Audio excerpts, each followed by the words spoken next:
I think it's something like the law of attraction. You know how they say like dress for the job that you want and, start preparing or start living your life right now for the life that you want in the future or something like that. The same is true for your resume. So you have to have a resume that is well put together, that is polished, that is professional, that is targeted in order for you to, number one, be considered for those type of roles, right? And number two, attract those type of roles to you. Did you miss me? Because I'm back. What's up, you guys? Welcome back to the official Thompson Resume Writing Company YouTube channel, where I share weekly tips and hints on how to update, refresh, and or prepare your resume and LinkedIn profile for your job search, along with some career advice, some job search tips, and some personal stories of my own. I am Tamika Thompson. I am the owner and resume writer at Thompson Resume Writing Company, and I specialize in transforming bland, lackluster resumes and LinkedIn profiles into powerful selling tools that help corporate mid-level, management, and executive professionals land interviews 2 times faster. If you are new to my channel, welcome, and I'm so happy that you're here. If you are a returning subscriber, welcome back. I know I've been MIA and I have so missed recording my videos. I hate that I had to take an unexpected hiatus for the summer, but I'm back for the fall to give you guys all the job search tips, all the resume tips, all the LinkedIn tips, y'all just all the tips for the fall season to help you level up in your career and so on and so forth. For my returning video and for the first video that I'm sharing to my channel in the month of October, I am going to be sharing some tips and giving you all some information on how to create a resume that is going to help you attract and ultimately land 6-figure roles. So on my channel earlier this year, I talked about how this year I finally landed my very first 6-figure role. And I love that for me. And I know there's a lot of people out there who are still wanting to make more money, right? So maybe you're in the 5-figure role, maybe you're in the 4-figure role, and you have aspirations of getting to the 6-figure mark, or maybe you're in the 6-figure mark, but you're thinking of job searching, and maybe you don't want to take a pay cut or take any role that is less than what you deserve. And listen, I get it, because now that I am here, I am never going back down. So this video is going to help you if you're interested, if you're job searching soon, or if you just really want to know how to create a resume that's going to help you attract 6-figure job offers and help you land jobs that are paying 6 figures, maybe even more. Let's get right into it. Now, first things first, one thing you should know is that if you are looking to attract a job that is paying 6 figures or is offering 6 figures on the table, you have to have a resume that presents you as such. A lot of people don't realize that your resume, the quality of your resume, is exactly what you're going to attract in the job market. So if your resume is raggedy, kind of rinky-dinky, janky, looks like it was thrown together last minute, looks like it was put together by, your cousin or your sister-in-law or somebody who doesn't really know what they're doing, it is going to show and employers are going to notice. And that's a fact. People don't realize that recruiters and talent managers are looking at resumes literally all day, every day. They can clearly tell when a resume is well put together, has been maybe professionally written, or someone has taken the time to really put it together, versus somebody who just threw something together just to apply to the job really quickly. I think it's something like the law of attraction. You know how they say like dress for the job that you want and, start preparing or start living your life right now for the life that you want in the future or something like that. The same is true for your resume. So you have to have a resume that is well put together, that is polished, that is professional, that is targeted in order for you to, number one, be considered for those type of roles, right? And number two, attract those type of roles to you. During your job search, if you are finding that the jobs that are coming your way or the jobs that you're landing interviews for are low paying, maybe they're below average, they're not in alignment with your needs, that's a clear sign that something is up with your resume and that your resume is conveying that, right? It's saying, hey, this resume, the resume of this person, the person who's applying to this job is only worth $65,000, but you're asking for 120. That's a sign that your resume is giving off that type of energy and you need to do something about it. And especially if you find that you are applying to high-paying interviews. So maybe you're going for those senior director roles or those senior manager roles that are paying, $100,000 and up, and you're getting rejected for those jobs. You're not even getting interviews for them. That's also a sign that your resume may not be up to par, and it's not saying or showing exactly what it needs to for the employer or the recruiter or whomever to see your value enough and that you are worthy of that type of salary to give you a call back. And just to kind of piggyback off of that a little bit, in my unpopular resume opinions video, I did talk about this, right? So a resume, it's not guaranteed to get you a job, right? A lot of people get that confused. Like, if I have a good resume, I should be getting any job I want. No. The resume itself is supposed to be getting you interviews. Now, you know that you have a good resume or a quality resume if you are landing interviews, if you're getting callbacks, if you're getting responses from recruiters and talent managers after you apply to jobs. And remember this, if you remember nothing else that I say in this video, always remember that the quality of your resume is going to dictate the quality of job prospects and interview prospects that you have on the table. Late last year, or actually this time last year, so about a year ago, is when I actually embarked on my job search, and I was in search of a job that was going to pay me a certain amount, right? So I knew exactly the salary that I wanted. I knew I wanted to be in the high 5 figures, maybe getting into 6 figures. I knew the company I wanted to work for. I knew the benefits and the perks that I wanted those companies to have. I knew the values that I wanted those companies to have, right? And so I knew, like, right before I even started applying, my resume has to be of a certain caliber for me to get my foot in the door and to be considered for the companies that I was interested in. I knew my resume had to be like on point. I mean, it's always on point, but I knew I was taking a step up in my career. So I knew that my resume had to come with it, okay? It was like, go hard or go home.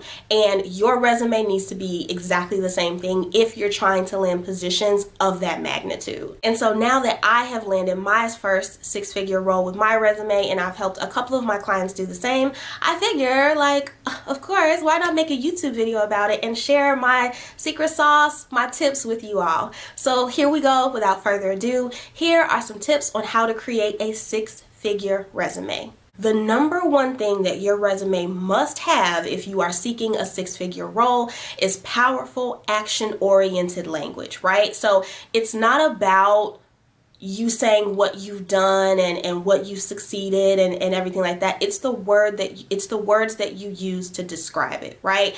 A lot of people don't realize that resumes, for the most part, it's not about lying, it's not about inflating anything. It's all about wordplay. And I'm a journalist and I'm also in marketing, so trust me, I know all about words and how to write things a certain way so that they're perceived.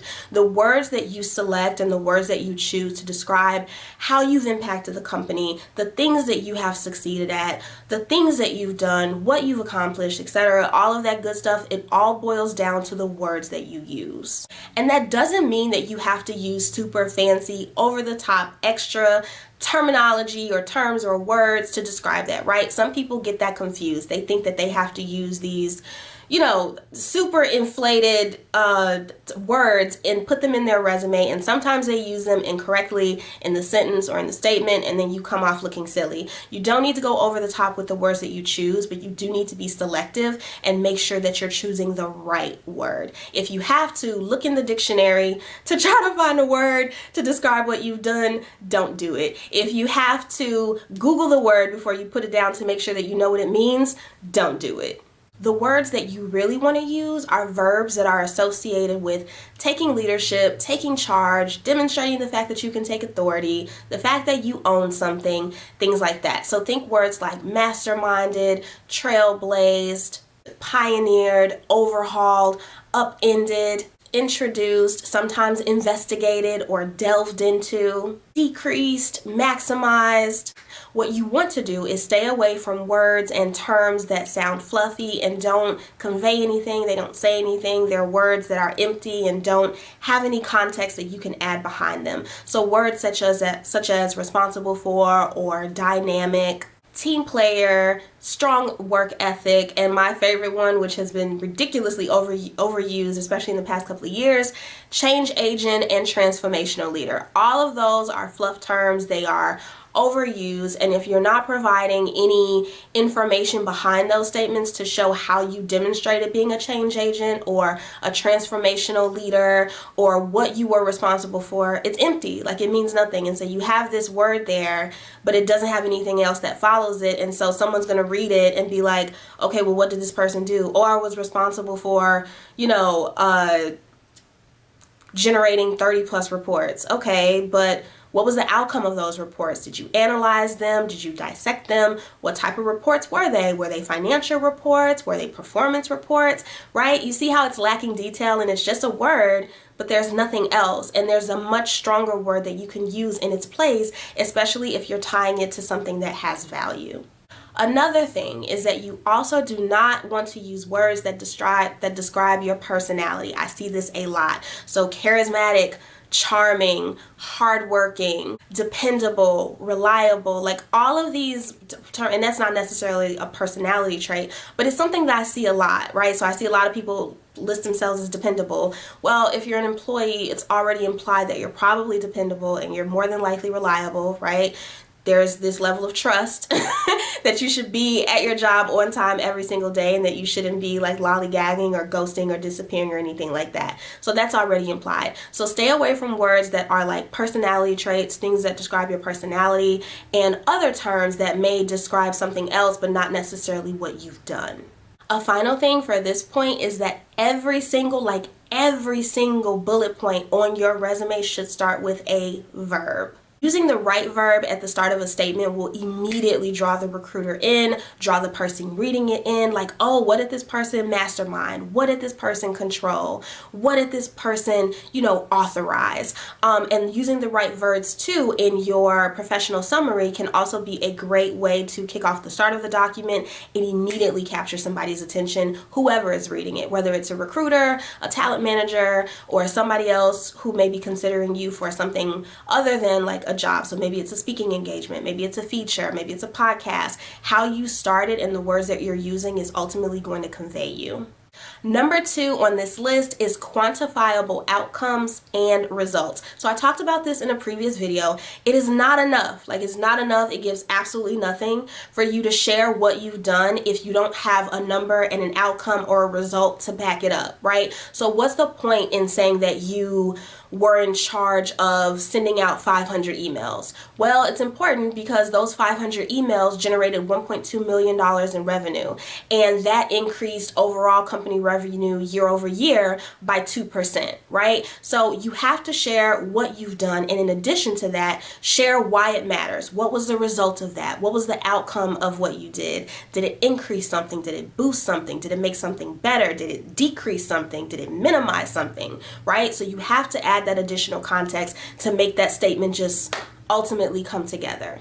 The number can be a dollar amount, it can be a percentage, it can be a decimal point, it can even be a fraction, right? A fraction is weird, but I have had clients where it's like some of their outcomes and some of their results have included a fraction. That's fine. It's a number.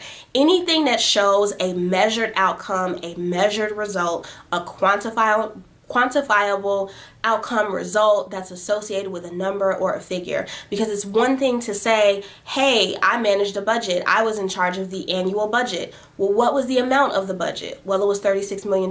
That's a huge number. That number being as big as it is demonstrates a lot right there. And even if your numbers are small or you don't feel as though they're that big, that's okay. An increase is an increase. A decrease is a decrease, period, no matter what. And especially if you were above a KPI or you met a KPI, maybe that's something that you were supposed to do or you were supposed to hit, that's something that you will want to include in there. Also, I want to throw in here real quick, pretty please, like for real, do not make up any numbers, because when you're going through the interview process and they ask you to elaborate on the number that you have in there and it's not adding up and it's not making sense, you're gonna give off major red flag vibes. So make sure the number is real, do your math, do your homework, dig into your systems, dig into the reports that you need to, do the calculations, ask your manager, whatever, what have you, to make sure that that number is accurate. You can round up or you can guesstimate just a little bit, but just make sure that it's realistic. Throwing a number into the statement and infusing numbers into the statements throughout your resume can really show what you can handle and what you have the capacity to take on, especially if you're going for those higher up positions, right? So as a manager, as a director, you may be managing a team. And so what they're going to want to see on your resume is that you have experience managing a team in the past. Well, in the past, you managed, a district of 300 total employees in a region.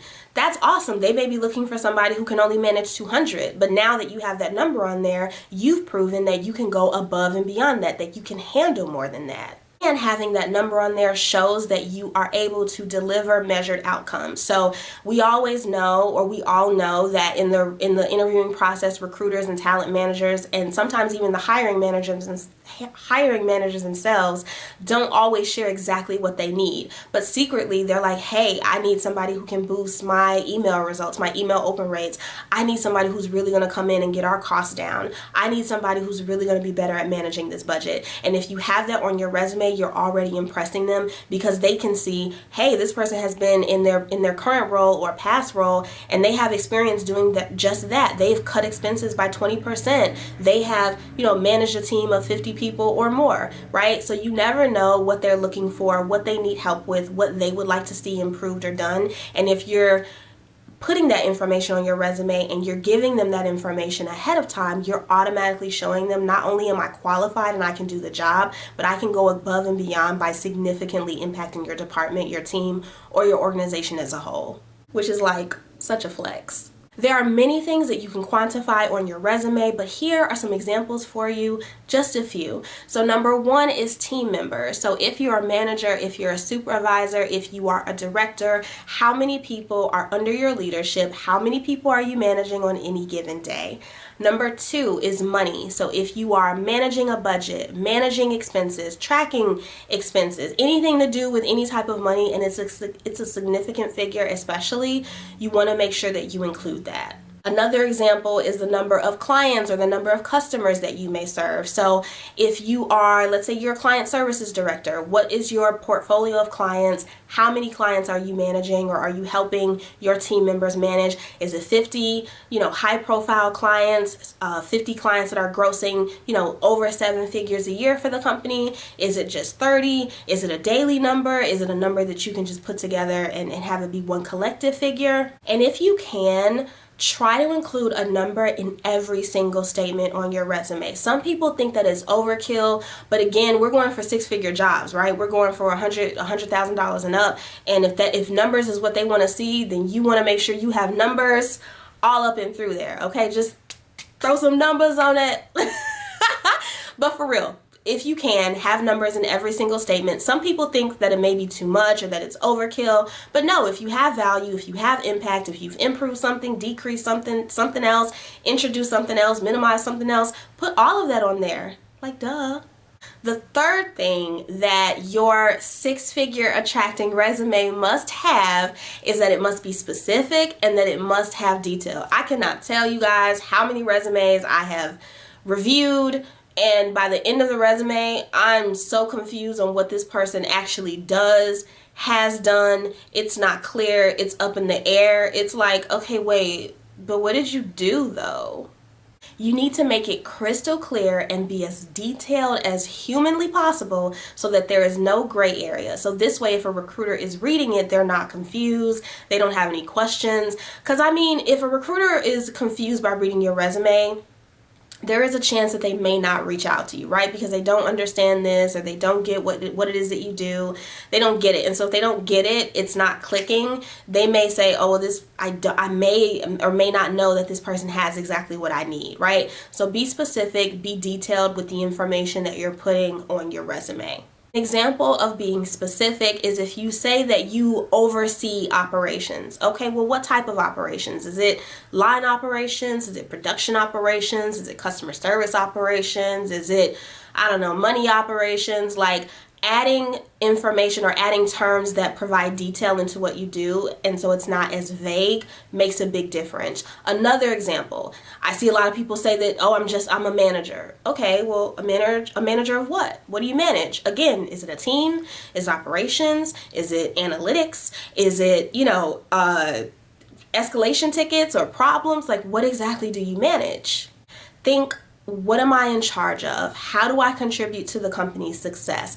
What is my role in the company? And I know a lot of people sometimes have trouble writing down exactly what it is that they do with their company. If you are having trouble trying to narrow that down, a good thing to do is always just to take a look at your job description. But maybe you can start by taking out like a piece of paper, or even just opening up a Microsoft Word document and just typing out, okay, these are the things that I do on a daily basis, right? That's a good place to start. You want to avoid at all costs being vague and leaving question marks. And just how we talked about, you want to back up whatever statement that you have on there or that you list with a number into it. You want to include a number in that statement. If your bullet point is too short, if it's only a few words, I guarantee you it's probably lacking detail and it's probably lacking value. In general, your bullet point, the length of it should be at least a full sentence or two, maybe three if necessary, but it's pushing it. If you need to provide some additional context, then that's where longer bullets are appropriate. But for the most part, you want to keep your bullets to one to two sentences only. That's it. But if it's only a couple of words, like maybe 4 or 5 words, then you're probably missing something in there, sis or bro. Number 4 on this list is my favorite one, is that your resume should pitch you as a solution, okay? So they need something done. They need help with something. That's why they put the job posting out there. What do you bring to the table? How can you solve this challenge? How can you fix what needs to be fixed? How can you step in and save the day for this employer and help them out? Put on your cape, as long as they have the right salary, as long as they're offering the right salary, and go in there and do what needs to be done. Your resume pitching you as a solution should automatically, like without a doubt, show, again, what you can increase, what you can decrease, what you can introduce, what you can launch, what you can spearhead, what you can get off the ground, what you can build, right? In my past positions, I've taken on a lot of roles that have required me to do a lot of things from the ground up. And number one, I like hard stuff. It's probably a toxic trait, but in hindsight, it prepared me perfectly for the role that I have now. And so because my manager and my director was able to see in my past positions, hey, she has a lot of experience standing things up from the ground, like from ground zero. She can build CRMs and the programs and content strategies and brand presence and, social media and stuff like that. So your resume needs to show, hey, I can come into this company and do everything that you guys need done and then some. I am the plug. I am the solution to the problem that you guys have. So when listing information for your current role and your past roles, make sure that you hone in on that specifically, right? So showing, again, your value, your impact, and all of that together, like the full page or the full 2 pages of your resume should show why you are a solution to any challenge that the company may be facing, which of course is why the position is available. And last on this list, number 6, is that a 6-figure attracting resume is simple, okay? It's not extra. It doesn't have all of that fancy stuff, and it is easy to read. So I believe I talked about this in a previous video where I talked about resume templates, right? Why you shouldn't use them, how they can be over the top and have a lot of extra elements that aren't really needed and can sometimes trip up the ATS and make it difficult for you to get past the system. So if you're trying to create a 6-figure resume, it's not going to need all of that stuff. It's not going to need your picture. It's not going to need a fancy font. It's not going to need crazy colors, right? It's going to be subtle. It may have some flair, a pop of color. Something that I always love to do is I love to include a graphic at the very top of the document to give it a nice visual aesthetic and appeal.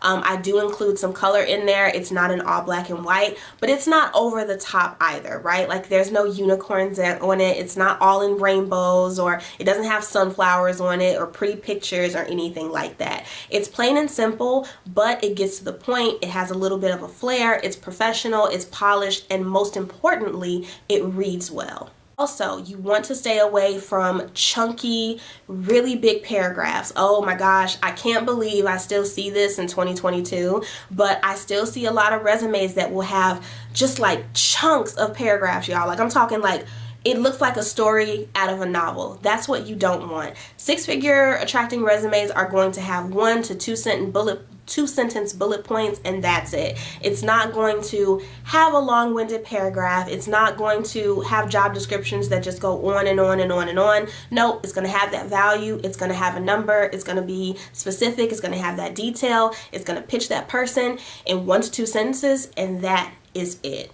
Again, most people think that your resume has to go like above and beyond and over the top to get a recruiter's attention. It doesn't. Number one, it has to get through the screening system, so it can't have all that stuff anyway. And number two, it's going to have your value in it, so that when it does get through the ATS, we're speaking into existence, your resume will get through the ATS. When it does get through the ATS, it's going to have that value. It's going to have that impact. A recruiter is going to look at it and say, wow, this person has a lot of value. They've done a lot in their career. Their past experiences is really applicable to this existing role. I need to call them. They're high on my priority list. Let me go ahead and interview. Let me go ahead and get an interview scheduled like pronto. How does that saying go? KISS, keep it simple, stupid. I remember hearing that. It's a common phrase that's used for something.